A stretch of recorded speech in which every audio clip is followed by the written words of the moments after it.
ED के शिकंजे पर फंस गए इरफान सोलंकी। ईडी ने बरामद किया बेशुमार करेंसी। नोट गिनने के लिए मंगाई मशीनें। डी कंपनी से करीबी के मिल गए सुराग। इरफान के करीबियों पर भी कस गया शिकंजा।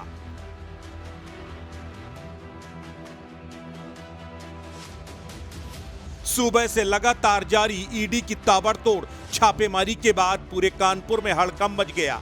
इरफान सोलंकी और उसके कई करीबियों पर ईडी की छापेमारी जारी है।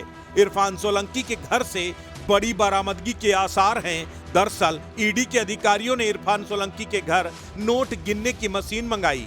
उसी के बाद से आशंका जताई जा रही है कि शायद बड़ी तादाद में ईडी के अधिकारियों के हाथ में करेंसी लगी है।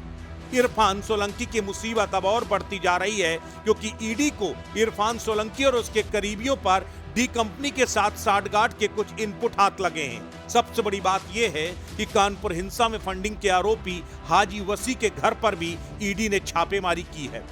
इरफान की पत्नी हाजी वसी की कंपनी हमराज कंस्ट्रक्शन में निदेशक थी। ईडी को शक है कि हाजी वसी के जरिए इरफान सोलंकी अपना पैसा हवाला के जरिए बाहर भेजता था और कानपुर में दंगे कराने के लिए हाजी वसी को विदेशों से फंडिंग हुई थी। वहीं इरफान सोलंकी की सबसे करीबी सपा नेत्री शौकत नूरी पर भी ईडी ने अपना शिकंजा कस दिया है। शौकत नूरी पर इरफान सोलंकी को भगाने का आरोप लगा था, जिसके बाद नूरी को पुलिस ने गिरफ्तार किया था।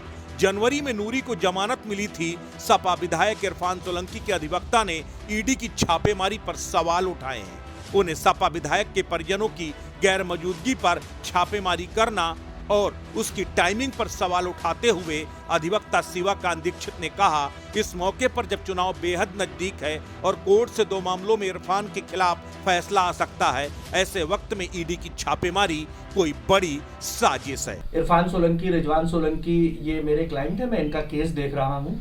आज सुबह हम लोगों को जानकारी मिली, यही करीब 6:30 बजे के आसपास, कि अचानक से कुछ सादी वर्दी में कुछ लोग जिन्होंने घर पर रेड किए हैं, घर के सीसीटीवी फुटेज बंद कर दिए हैं, घर को चारों ओर से घेर लिया और बंद कर दिया है। जब हम लोगों ने बहुत पता करने की कोशिश की मीडिया के माध्यम से, अन्य दूसरे तरीकों से, तो ये जानकारी मिली कि ये ईडी की रेड है। अब समस्या ये है कि इरफान सोलंकी के घर में कोई है नहीं। उसके घर में सिर्फ एक उसकी मेड है और उनकी जो पत्नी है वो उनसे मिलने महाराजगंज गई हुई है और वहां पर पूरे सीसीटीवी फुटेज बंद है और पूरा घर बंद है।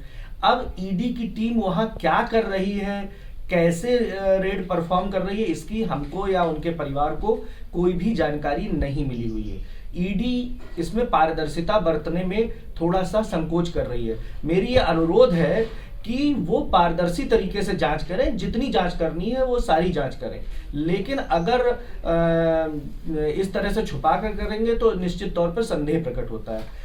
मुकदमे में अभी 2 मुकदमे जिसमें जजमेंट उनका नियत है, 14 मार्च को आगजनी वाले मामले में जजमेंट नियत है और आचार संहिता जो कि 2017 का मामला है उसमें भी 14 मार्च को जजमेंट नियत है।